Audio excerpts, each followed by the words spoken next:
आज के रविवारी आराधना में सबों को हार्दिक स्वागत है। सर्वप्रथम आज के दिन के लिए आह्वान वचन को हम लोग सुनेंगे। भजन संहिता 125 उसका पहला और दूसरा पद। भजन संहिता 125 उसका पहला और दूसरा। जो यहोवा पर भरोसा रखते हैं वे सिय्योन पर्वत के समान हैं, जो टालता नहीं वरन सदा बना रहता है। इस प्रकार यरूशलेम के चारों ओर पहाड़ है, उसी प्रकार यहोवा अपनी प्रजा के चारों ओर अब से लेकर सर्वदा तक बना रहेगा। या तक आमीन। आइए हम प्रार्थना करें। जीवित प्रभु, हम आपको धन्यवाद करते हैं आज के दिन के लिए। आपका महान प्रेम और अनुग्रह तो हमारे साथ प्रकट किया है कि हम तुझे जानते हैं और तुझे हम पहचानते हैं और तुझ पर हम विश्वास करते हैं प्रभु जी। और ये हम सब अपने बल और सामर्थ्य से नहीं, बल्कि तूने हम सबों को चुना है कि हम तेरे राज के वारिस बने पिता। इसलिए हमारा संपूर्ण जीवन को आज आपके हाथ में सुपुर्द करते हैं। आपके अनुग्रह से हमें इस जीवन यात्रा में अपने आशीष दीजिए। संसार और शारीरिक अभिलाषा जो हमारे जीवन को प्रभावित करती है, ऐसी शक्तियों से हमें सुरक्षा दे। और आज का आराधना में आपके आशीष हमें प्रदान कीजिए कि प्रभु जी जो कुछ हम आज का आराधना के लिए जो निर्धारित आशीष हमारे जीवन के लिए निर्धारित किया है, हर एक व्यक्ति प्राप्त करने पाए। प्रार्थना को यीशु के नाम से मांगते पिता, सुन और ग्रहण कर, आमीन। आज की रविवारी आराधना को आरंभ करते हम गाएंगे साक्षी वाणी से नया गीत संख्या 4, पुराना 4। नया साक्षी वाणी गीत संख्या 4 और पुराना 4। ईश्वर की ओर है सारी पृथ्वी, आनंद का गान और जय का शब्द उठा। अनंतता से ईश्वर की सेवा कर, प्रशंसा करके उसके सन्मुख आ।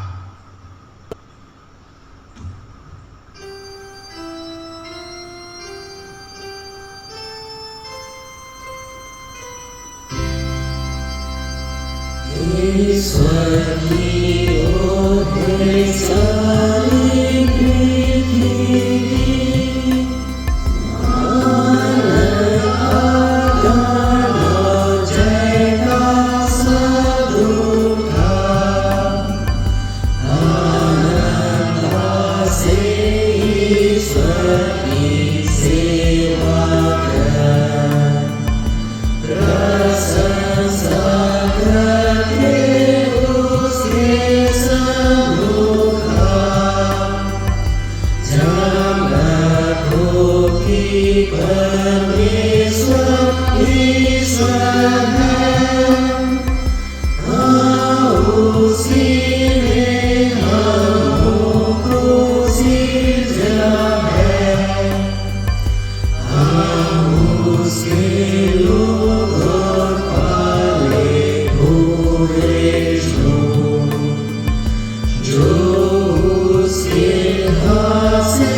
हमारा अनंत परमेश्वर पिता और पुत्र और पवित्र आत्मा के नाम से हुई आमीन।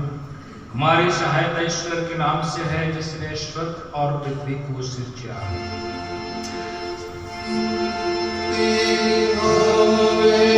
पिता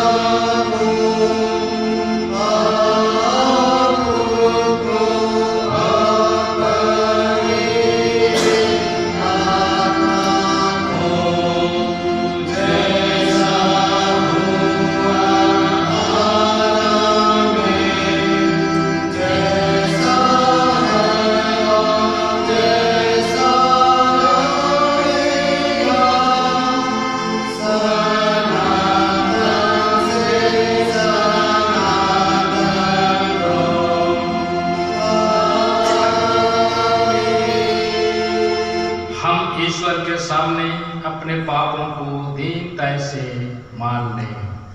हे सर्वशक्तिमान ईश्वर पिता, हम दीनता से अपने सब पाप और अपराधों को तेरे सम्मुख मान लेते हैं। तू अपने प्रिय पुत्र हमारे प्रभु यीशु ख्रिस्त के कारण हम पर दया दृष्टि कर और हमारे सब पापों को क्षमा कर। आमीन।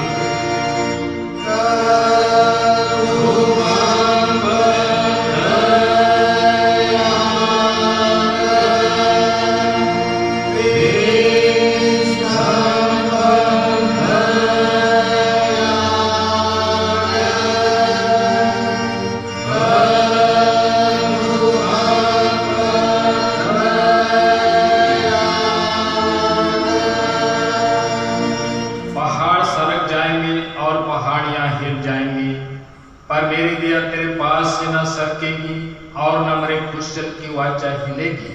परमेश्वर तेरा दया करने हरा कहता है। आमीन।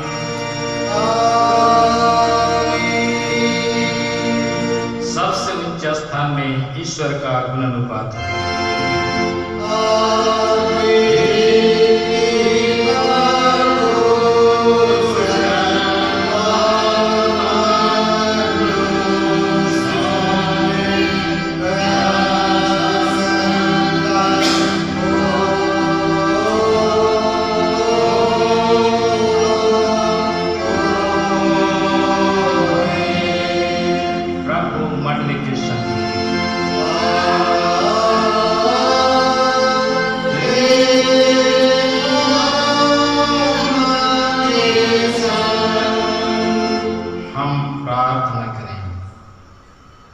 हे प्रभु परमेश्वर स्वर्गवासी पिता, हम पापी लोग मान लेते हैं कि हम में कुछ भलाई नहीं है और हम अपने पाप के कारण अनंत मृत्यु के योग्य हुए हैं, क्योंकि जो शरीर से उत्पन्न हुए हैं वे शरीर हैं और तेरे राज को देख नहीं सकते हैं। परंतु हम तेरी विनती करते हैं कि हम पर अनुग्रह कर अपने पुत्र हमारे प्रभु यीशु ख्रिस्ट के कारण पवित्र आत्मा को हमारे मनों में भेज हमको नवीन मनुष्य बना, जिससे हम जैसे पवित्र बपतिस्मा में हमें वाचा दी गई है वैसे ही ख्रिस्ट के द्वारा पापों की क्षमा पर निश्चयता सहित विश्वास करें, प्रतिदिन पवित्र आत्मा के द्वारा चलाए चलें और अंत में सदा काल का जीवन पाएं। आमीन।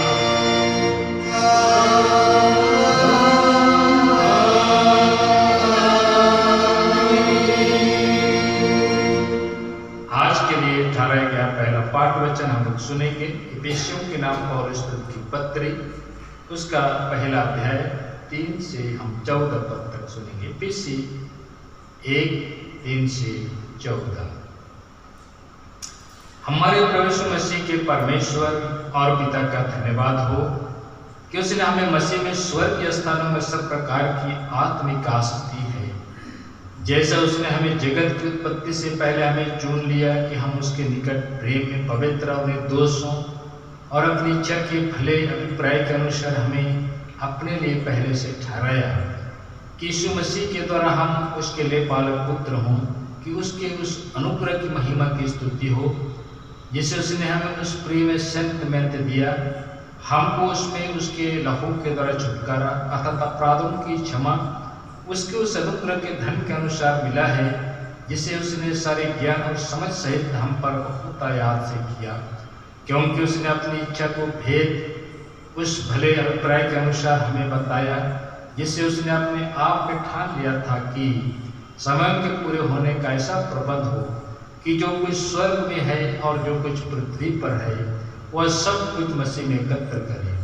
उसी में जिसमें हम भी उसी की मानसा से जो अपनी इच्छा के मत के अनुसार सब कुछ करता है पहले से ठहराए जाकर निराश बने, कि हम जिन्होंने पहले से मसीह पर आशा रखी थी उसकी महिमा की स्तुति का कारण हो। और उसी में तुम पर भी जब तुमने सत्य के वचन सुना जो तुम्हारे उद्धार का समाचार है और जिस पर तुमने विश्वास किया, प्रतिज्ञा की पवित्र आत्मा की छाप लगी, वह उसके मोल लिए हुओं के छुटकारे के लिए हमारी मिरास का बयाना है, उसकी महिमा की स्तुति हो। यहाँ तक आमीन। तेरा धन्यवाद हो हे कृष्ण। यीशु हालेलुया।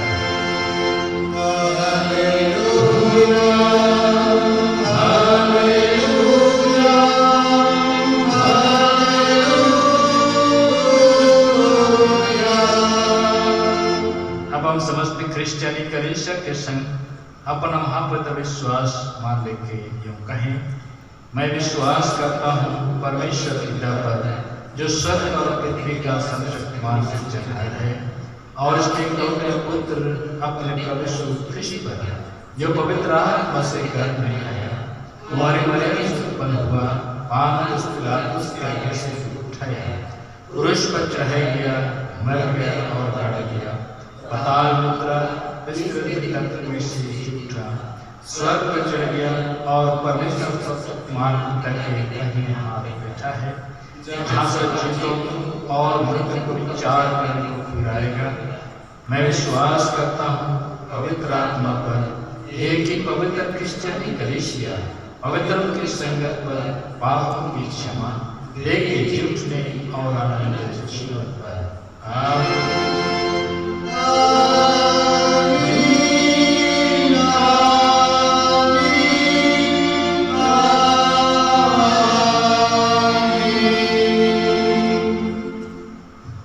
इस समय हम दूसरा गीत गाएंगे साक्षी वाणी से, नया साक्षी वाणी गीत संख्या 5 और पुराना भी 5, नया 5 पुराना 5। ईश्वर की स्तुति कर प्रिय प्राण तू, उसको प्रशंसा दे हर जाम, अपने जीवन भर जब तक मैं रहूं, मैं नित्य गाऊंगा उसका नाम, सबों का है वह जीवन नाथ, पिता और पालक रक्षक मार। हालेलुया।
तुम्हें हमारा पिता ईश्वर और त्राणकर्ता मसीह की ओर से अनुग्रह और शांति बहुतायत से मिले, आमीन। हम प्रार्थना करें। हे महान जीवित स्वर्गीय महान परमेश्वर, देख हम आज तेरी उपस्थिति में आते हैं, धन्यवाद देते हैं कि हमारे जीवन को, हमारी देहपर्ण आत्मा को भिन्न भिन्न परिस्थितियों से पार करता हुआ आज के विश्राम भर में ले पहुँचाया है कि हम तेरी आशीषों को ग्रहण करें जो आपने वचन के द्वारा से हमें देना चाहता है। हम प्रार्थना करते हैं उसके लिए हमारी देहपर्ण आत्मा को तैयार कर, हमारे सारे पापों को क्षमा कर, जिसे हमने पूरे बीते सप्ताह में जाने अनजाने तेरे विरुद्ध और एक दूसरे के विरुद्ध में किया है। हमें शुद्ध और पवित्र कर कि हम पवित्रता के साथ इस समय तेरे वचन को सुने जो आज हमें सुनाना चाहता है। तेरे वचन को सुनने सुनाने में, समझने समझाने में आत्मा की अगुवाई दे कि हम उसके अनुसार अपने जीवन को तेरी महिमा और गवाही के लिए व्यतीत करें। प्रभु यीशु ख्रीस्त के नाम में प्रार्थना सुन और ग्रहण कर, आमीन।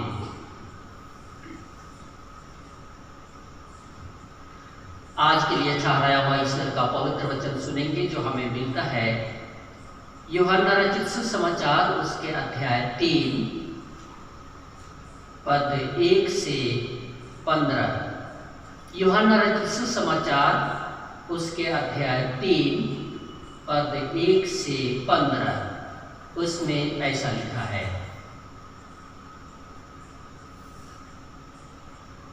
फरीसियों में निकोदेमुस नाम का एक मनुष्य था जो यहूदियों का सरदार था। उसने रात को यीशु के पास आकर उससे कहा, हे रबी, हम जानते हैं कि तू परमेश्वर की ओर से गुरु होकर आया है, क्योंकि कोई इन चिन्हों को जो तू दिखाता है, यदि परमेश्वर उसके साथ ना हो तो नहीं दिखा सकता। यीशु ने उसको उत्तर दिया, मैं तुझसे सच सच कहता हूँ, यदि कोई नए सिरे से ना जन्मे तो परमेश्वर का राज देख नहीं सकता। निकोदेमुस ने उससे कहा, मनुष्य जब बूढ़ा हो गया तो कैसे जन्म ले सकता है? क्या वह अपनी माता के गर्भ में दूसरी बार प्रवेश करके जन्म ले सकता है? यीशु ने उत्तर दिया, मैं तुझसे सच सच कहता हूँ, जब तक कोई मनुष्य जल और आत्मा से ना जन्मे तो वह परमेश्वर के राज में प्रवेश नहीं कर सकता। क्योंकि जो शरीर से जन्मा है वह शरीर है, और जो आत्मा से जन्मा है वह आत्मा है। अचंभा ना कर कि मैंने तुझसे कहा, तुझे नए सिरे से जन्म लेना आवश्यक है। हवा जिधर चाहती है उधर चलती है, और तू उसका शब्द सुनता है, परंतु नहीं जानता कि वह कहाँ से आती और किधर को जाती है। जो कोई आत्मा से जन्मा है वह ऐसा ही है। निकोदेमुस ने उसको उत्तर दिया, ये बातें कैसे हो सकती है? यह सुनकर यीशु ने उससे कहा, तू इस्राएलियों का गुरु होकर भी इन बातों को नहीं समझता? मैं तुमसे सच सच कहता हूँ, हम जो जानते हैं वह कहते हैं, और जिसे हमने देखा है उसकी गवाही देते हैं, और तुम हमारी गवाही ग्रहण नहीं करते। जब मैंने तुमसे पृथ्वी की बातें कही और तुम विश्वास नहीं करते, तो यदि मैं तुमसे स्वर्ग की बातें कहूँ तो फिर कैसे विश्वास करोगे?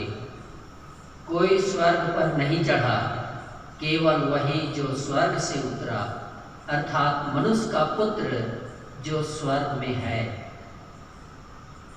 और जिस रीति से मूसा ने जंगल में सांप को ऊंचे पर चढ़ाया, उसी रीति से अवश्य है कि मनुष्य का पुत्र भी ऊंचे पर चढ़ाया जाए, ताकि जो कोई उस पर विश्वास करे वह अनंत जीवन पाए।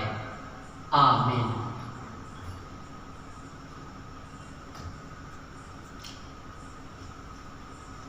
प्रभु यीशु मसीह में प्यार।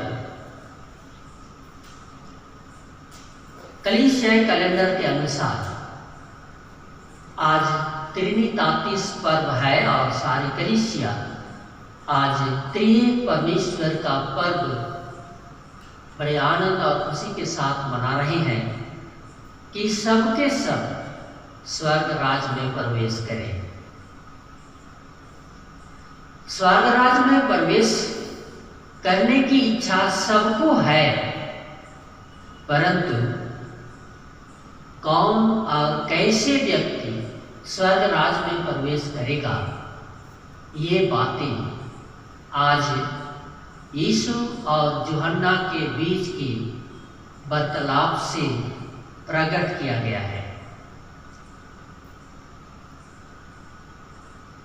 यीशु ने निकोदेमुस को कहा, स्वर्ग राज में प्रवेश करने के लिए नया जन्म लेने की आवश्यकता है, जिसको नए सिरे से जन्म लेने की बातें कही गई है।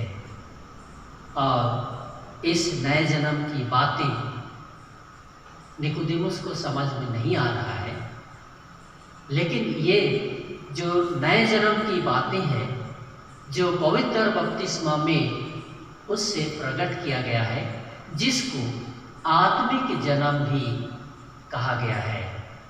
और इसीलिए यूहन्ना अपने सुसमाचार में लोगों को यह प्रकट करना चाहता है कि स्वर्ग राज में प्रवेश करने के लिए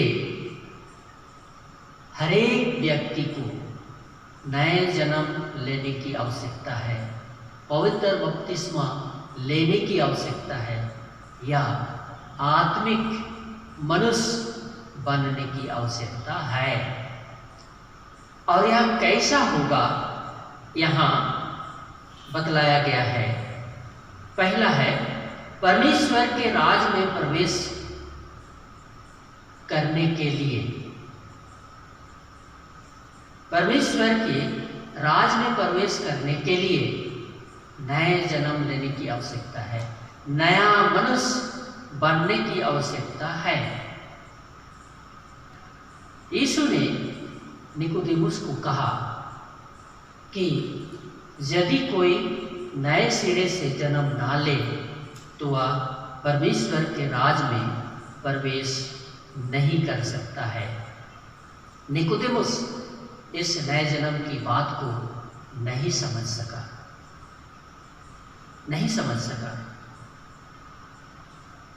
यह बात निकोदेमुस को समझाने के लिए यहाँ पर बतलाया है कि जब तक कोई जल और आत्मा से ना जन्मे तो वह परमेश्वर के राज में प्रवेश नहीं कर सकता है। जल और आत्मा के द्वारा से वह नया मनुष्य बन जाता है। यहाँ पर जल प्रभु यीशु ख्रिस्ट को दर्शाया गया है, जो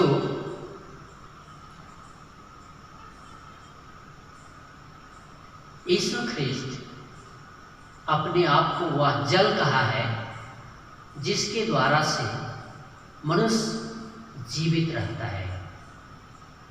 और यीशु जो जीवन का जल है, जिसको यूहन्ना 1:4 में स्पष्ट कर दिया है कि उसमें जीवन था।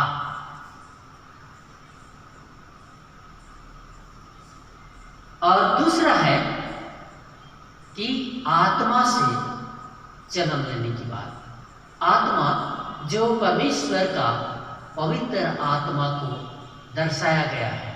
अर्थात इस तरह से यीशु निकोदेमुस को समझाया कि जब तक मनुष्य यीशु और पवित्र आत्मा के नाम से बपतिस्मा ना ले, उसके नाम में नया जन्म ना ले, उसके नाम में नया मनुष्य ना बने, तब तक वह परमेश्वर के राज में प्रवेश नहीं कर सकता है। और इसीलिए यहाँ पर जो बपतिस्मा लेने की बात कहा गया है तो निकोदेमुस को समझ में आ गया, निकोदेमुस को समझ में आ गया। और यही निकोदेमुस बाद में यीशु का शव दफनाने के काम में अरमतिया का जोसेफ के साथ रहा और यही निकोदेमुस और अरमतिया का जोसेफ दोनों मिलकर यीशु के शव को दफनाया। क्योंकि निकोदेमुस को समझ में आ गया कि प्रभु यीशु मसीह में जीवन है और वह जो सवाल लेकर आया था उसका जवाब उसको मिल गया, क्योंकि स्वर्ग राज में प्रवेश करने के लिए क्या करना पड़ेगा। उसको यह समझ आ गया कि उसके लिए पवित्र बपतिस्मा के द्वारा नया जन्म पाकर स्वर्ग राज में प्रवेश हो सकता है। और इसी विश्वास के साथ निकोदेमुस प्रभु यीशु ख्रीष्ट में मिल गया। यहाँ पर प्रेरित 22 उसके 16 पद में पौलुस को भी यह कहा गया कि अब तू देर क्यों करता है। यीशु ख्रीष्ट पौलुस के पास दर्शन में आया और उस दर्शन में वह यीशु को जान गया, जो यीशु के विरोध में, उसके कलीसिया के विरोध में, उसके विश्वासियों के विरोध में काम करता था। परंतु उसके साथ जब दर्शन हुआ तो उसको समझ में आ गया कि यीशु सचमुच में प्रभु है। और इसीलिए जब वह समझ में आ गया तो प्रभु के दास के द्वारा से, अनन्या के माध्यम से उसको बपतिस्मा लेना पड़ा, नया जन्म लेना पड़ा, आत्मिक मनुष्य बनना पड़ा, क्योंकि वह समझ गया कि अब मैं शारीरिक मनुष्य हूँ और इसीलिए मैं शारीरिक रीति से सोचता और काम करता हूँ। अब आत्मिक मनुष्य बनने की आवश्यकता है। अनन्या ने जब उसको भी समझा दिया तो समझ गया पौलुस। तब वह कहने लगा पौलुस को कि अब देर क्यों करता है, बपतिस्मा ले, देरी क्यों कर रहा है। जब समझ गया तो बपतिस्मा ले, और वह तुरंत बपतिस्मा लिया और प्रभु के काम में लग गया। इसी रीति से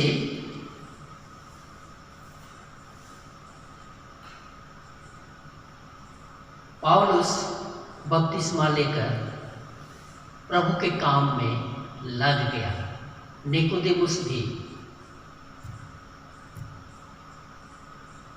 जब सब कुछ समझ गया तो अंत में वह प्रभु के लिए काम में अपना हाथ बटाया। और इसी रीति से अब भी हम लोग कलीसिया में होकर, प्रभु के विश्वासी होकर, हम जो शरीर में इस धरती पर जन्म लेते हैं, हम सब शारीरिक हैं और स्वर्गीय राज में प्रवेश पाने के लिए आत्मिक मनुष्य बनना चाहते हैं। और इसीलिए यह पवित्र बपतिस्मा की विधि में हम आकर आत्मिक मनुष्य बनते हैं और स्वर्ग राज में प्रवेश करने की आशा हम लगाए हुए हैं। दूसरा यहाँ पर बतलाता है कि अनंत जीवन पाने के लिए आत्मिक मनुष्य बनना है। अनंत जीवन पाने के लिए आत्मिक मनुष्य बनना है, बपतिस्मा लेने के द्वारा से। अनंत जीवन सब मनुष्य को आवश्यक है। यह शारीरिक जीवन तो क्षण भंगुर है। हम आज हैं, कल मृत्यु में होकर चले जाएंगे, परंतु आत्मिक मनुष्य वह सदैव जीवित रहेगा। शारीरिक मनुष्य में वह मृत्यु में चला जाएगा, परंतु आत्मिक मनुष्य होने के कारण से उसमें मृत्यु की शक्ति प्रबल नहीं होता, परंतु सदा काल का जीवन में जीवित रहेगा, जिसको अनंत जीवन की बातें कहा गया है। और इसीलिए हम पवित्र विश्वास दर्पण में भी यही हम विश्वास में कहते हैं, मैं विश्वास करता हूँ अनंत जीवन पर। और इसी अनंत जीवन को पाने के लिए पवित्र बपतिस्मा लेने की आवश्यकता है, नए मनुष्य बांधने की आवश्यकता है, तब हम स्वर्ग राज में प्रवेश कर पाएंगे। यहाँ हम लोग देखते हैं कि पद 1 के अनुसार जो यहूदियों का सरदार है निकोदेमुस, वह रात्रि में यीशु के पास आता है सवाल लेकर। दिन में इसलिए नहीं आता है क्योंकि वह यहूदियों का सरदार है और लोग उसको यीशु के पास जाते और बातचीत करते हुए देखेगा तो सारे यहूदी उसके विरोधी हो जाएंगे और उसके ऊपर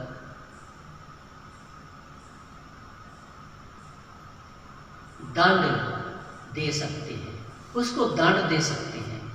और इसीलिए वह लुके छिपे रात्रि में अंधकार में वह यीशु के पास सवाल लेकर आता है और सवाल करता है यीशु के पास कि हे गुरु, अनंत जीवन पाने के लिए क्या करना पड़ेगा, क्या करना पड़ेगा?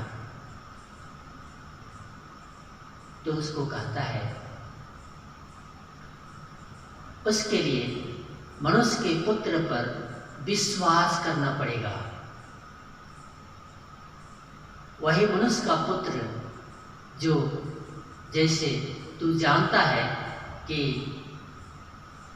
मूसा ने सांप को ऊंचे पर चढ़ाया और जितने यहूदी लोग उस ऊंचे पर चढ़ाया हुआ पीतल का सांप को अपनी आंखों से देखा, वे सांप के विष से बच गए, वैसे ही मनुष्य का पुत्र ऊंचे पर चढ़ाया जाएगा, या दूसरे शब्दों में कहेंगे क्रूस पर चढ़ाया जाएगा। और जो लोग क्रूस की ओर अपनी आंखें विश्वास के साथ उठाएंगे वे बच जाएंगे और वे शारीरिक मृत्यु तो पाएंगे लेकिन आत्मिक मृत्यु से वे बच जाएंगे और अनंत जीवन को प्राप्त करेंगे, सदा काल का जीवन को प्राप्त करेंगे और प्रभु के साथ सदैव जीवित रहेंगे।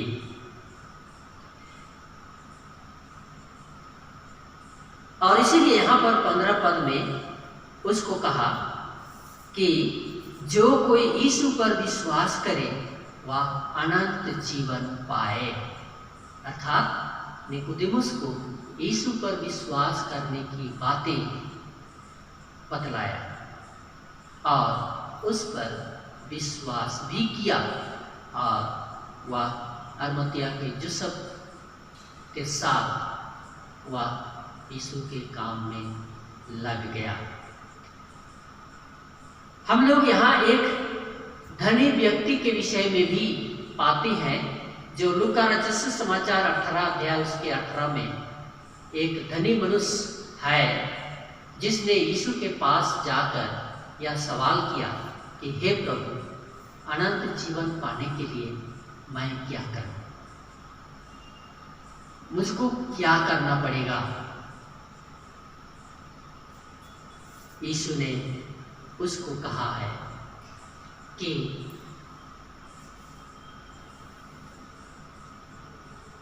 यीशु पर विश्वास कर, यीशु मसीह पर विश्वास कर, अर्थात मुझ पर विश्वास कर, मुझ पर भरोसा रख, तो तू अनंत जीवन पाएगा। तू तो अपने धन पर भरोसा करते आया, लेकिन धन तुझे बचा नहीं सकता। और इसीलिए उसने उसको कहा, जो धन है वो काई लग जाएगा, घून खा जाएंगे, सड़ जाएगा, समाप्त हो जाएगा। वो धन तुझे बचा नहीं सकता और वो धन तुझे अनंत जीवन नहीं दे सकता। लेकिन तुझे उस धन की आवश्यकता है, जिस धन को तू प्राप्त करेगा वह धन तुझे सनातन के जीवन के लिए, अनंत जीवन के लिए तुझे बचाए रखेगा। और वह धन है प्रभु यीशु। वह स्वर्गीय धन है जो स्वर्ग से उतर कर आया है, और जो कोई इस स्वर्गीय धन को प्राप्त करेगा वह अनंत जीवन के लिए जीवित रहेगा। और यहाँ और एक व्यक्ति को पाते हैं जो प्रेरित क्रिया 16 अध्याय उसके 31 पद में पाते हैं। वहाँ जेल का दरोगा, जेल का दरोगा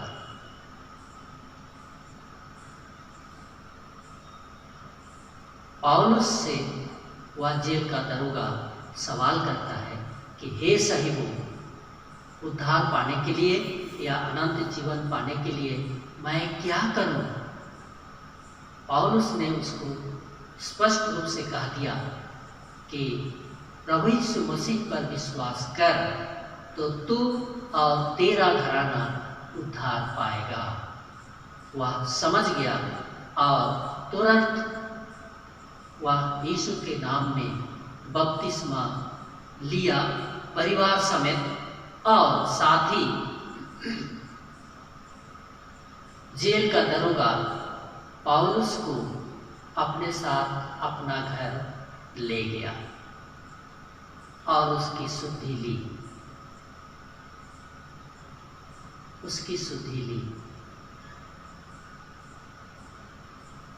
तो इस तरह से अनंत जीवन तो प्रभु यीशु मसीह के पास है और वही मनुष्य को दे सकता है जो उस पर विश्वास करेंगे। और इसी आशा के साथ हम प्रभु यीशु मसीह पर बपतिस्मा लेकर हम आत्मिक मनुष्य बनकर अनंत जीवन की आशा में हैं।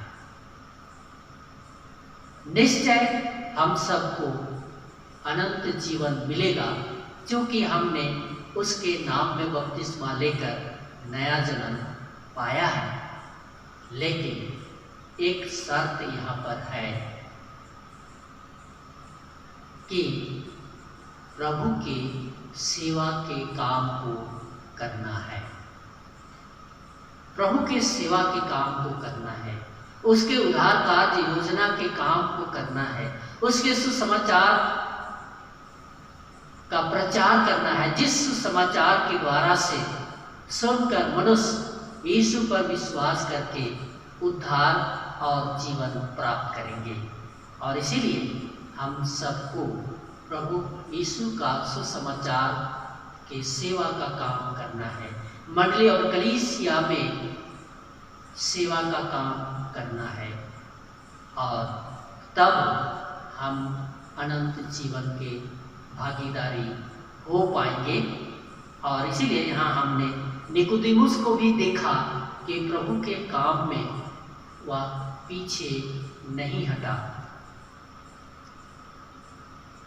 जेल का दरोगा भी वह पीछे नहीं हटा, लेकिन वह धनी मनुष्य वह प्रभु के विश्वास में नहीं आया, क्योंकि उसको अपना संपत्ति पर भरोसा था। और वह धनी व्यक्ति अनंत जीवन या उद्धार पाने से वंचित रह गया। हम वंचित ना रह जाएं, उसके लिए हमें जिस आशा और विश्वास के साथ हम प्रभु की मंडली और कलीसिया में आ गए हैं, तो मंडली और कलीसिया के सेवा के काम में आगे बढ़ते चले जाना है। हमारे जीवन, हमारे काम, हमारा व्यवहार, हमारी बोली, हमारी सहभागिता प्रभु के प्रसन्न योग्य होना आवश्यक है।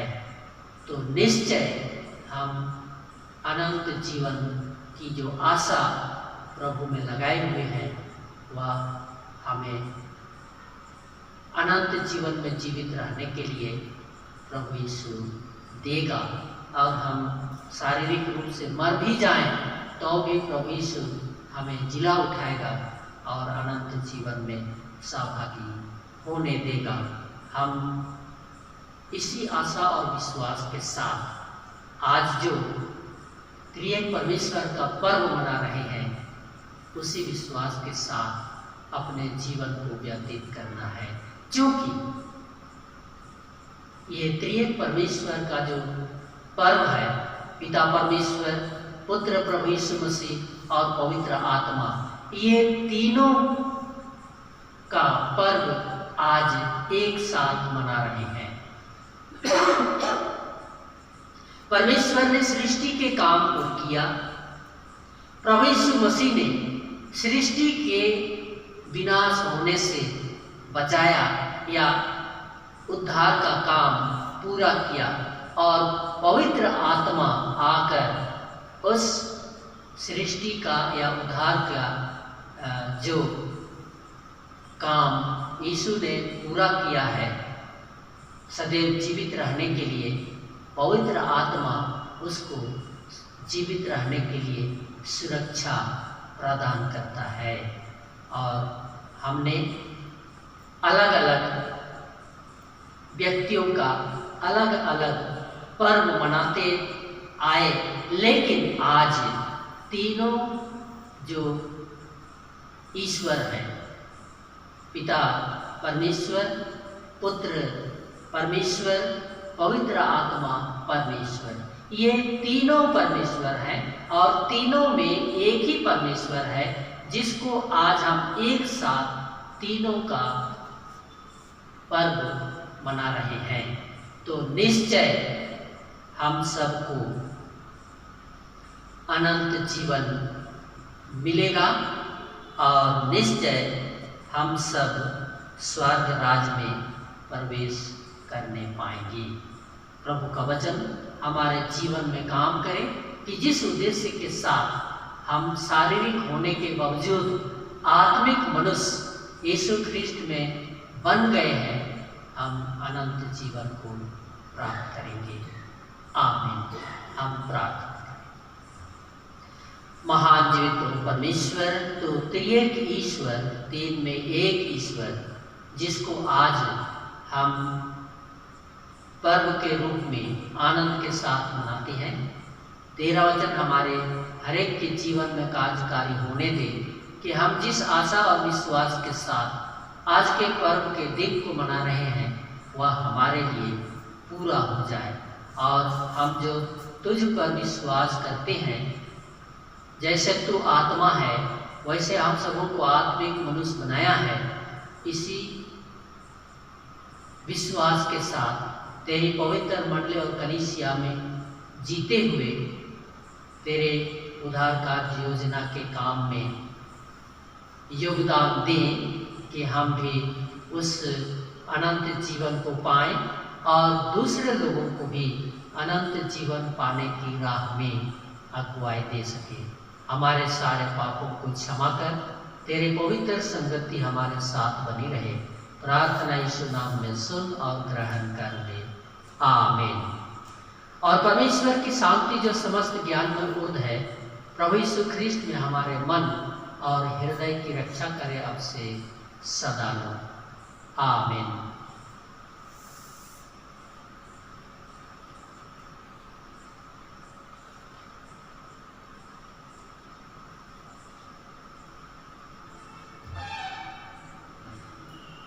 हम आगे गाएंगे साक्षी बानी गीत नंबर 3। साक्षी बानी गीत नंबर 3। मैं तुझको गाऊंगा हे ईश्वर, अनुपा जिसकी ऐश्वर्य महिमा।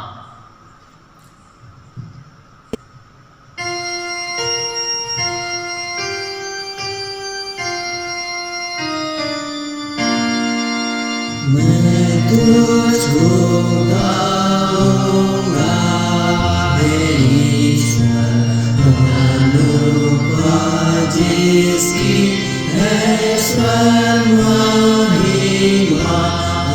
अनुग्रह करे कृपा सागर, और मुझे अपने आत्मा से चला कि मेरा गान यीशु के नाम से हो, और पावे तेरी प्रसन्नता को।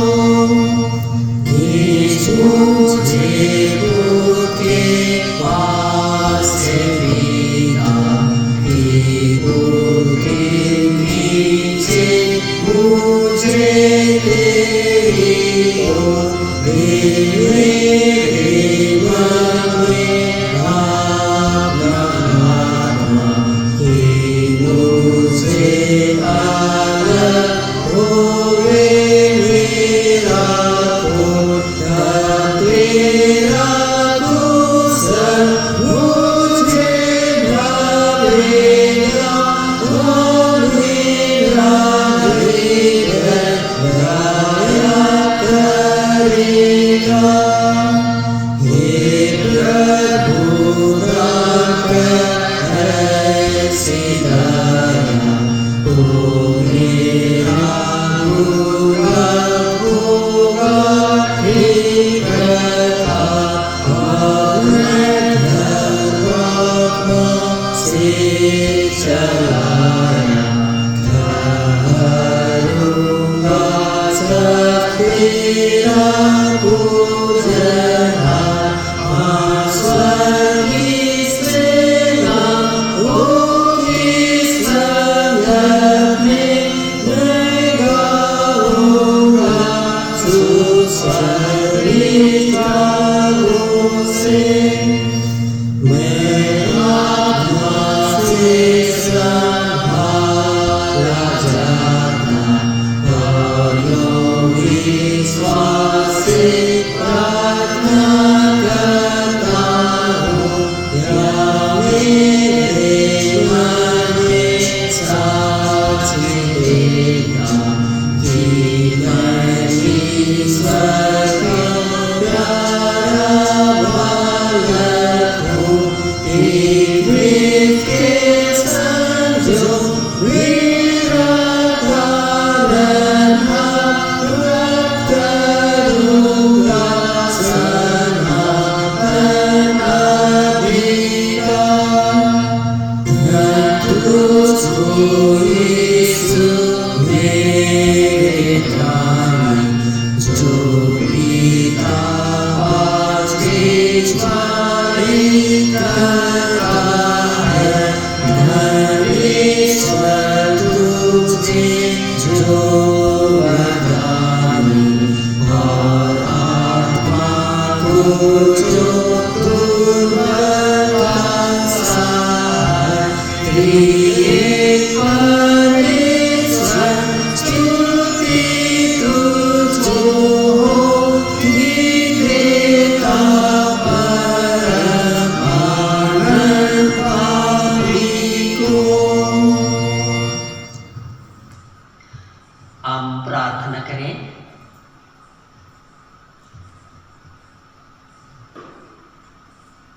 हे प्रभु परमेश्वर स्वर्गवासी पिता, हम तेरी विनती करते हैं कि अपने ख्रिस्टियानी कलीसिया और उसके सारे सेवकों की अगुवाई कर, कि वे तेरे वचन के निर्मल उपदेश में ठहरें, जिससे सच विश्वास और प्रेम हम में बढ़े और गिराया जावे।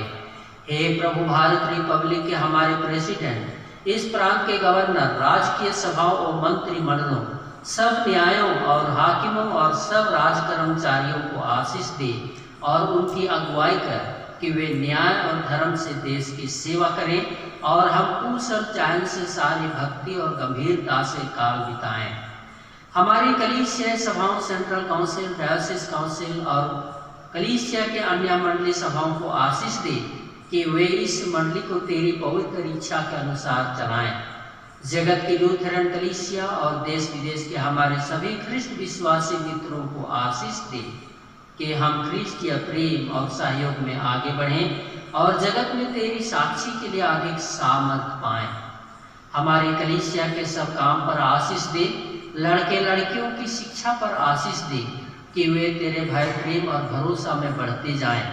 कलीसिया के विद्यालयों, प्रशिक्षण केंद्रों, महाविद्यालयों और अन्य संस्थाओं को संभाल और उनकी बढ़ती दे कि उनके द्वारा कलीसिया के लिए आत्मिक और लौकिक आशीष दे।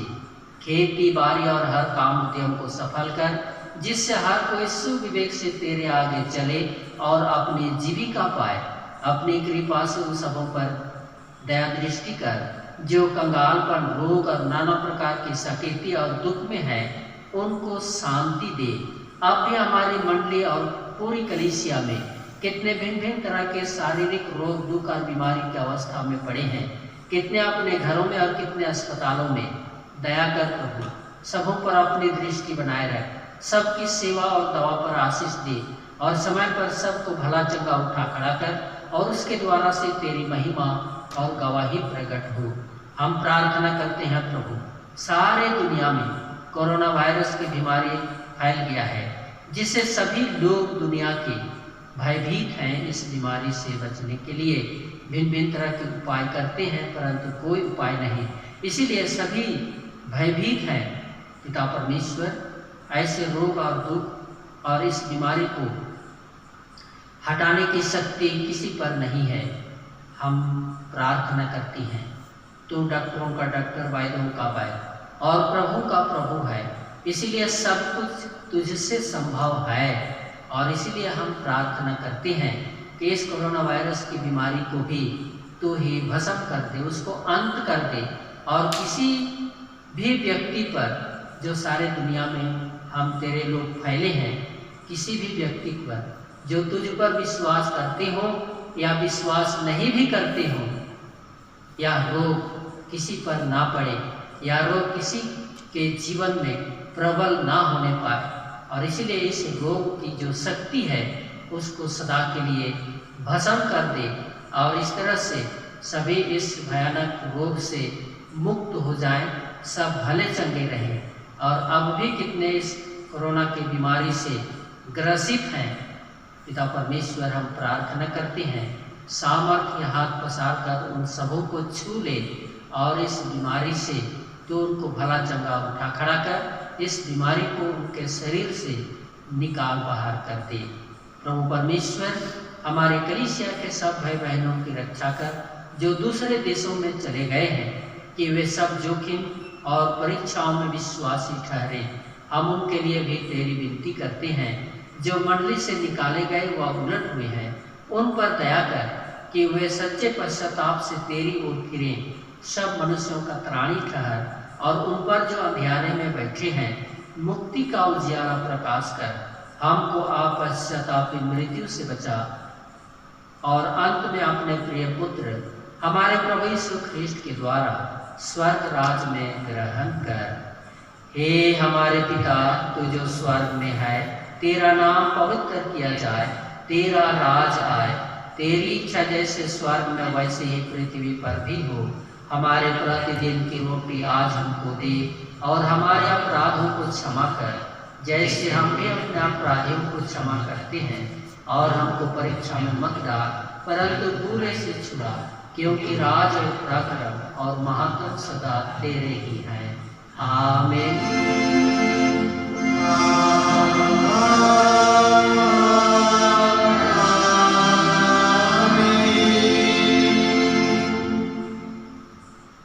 सर्वशक्तिमान त्रिएक ईश्वर का आशीर्वाद मंडली विश्वास और दीनहीन मन से ग्रहण करे। परमेश्वर तुझे आशीष देवे और तुम्हारी रक्षा करे। परमेश्वर अपना मुंह तुझ पर प्रकाश करे और तुझ पर अनुग्रह करे। परमेश्वर अपना मुंह तुझ पर प्रकाश करे और तुझे कुशल देवे। आमीन। आमीन, आमीन, आमीन।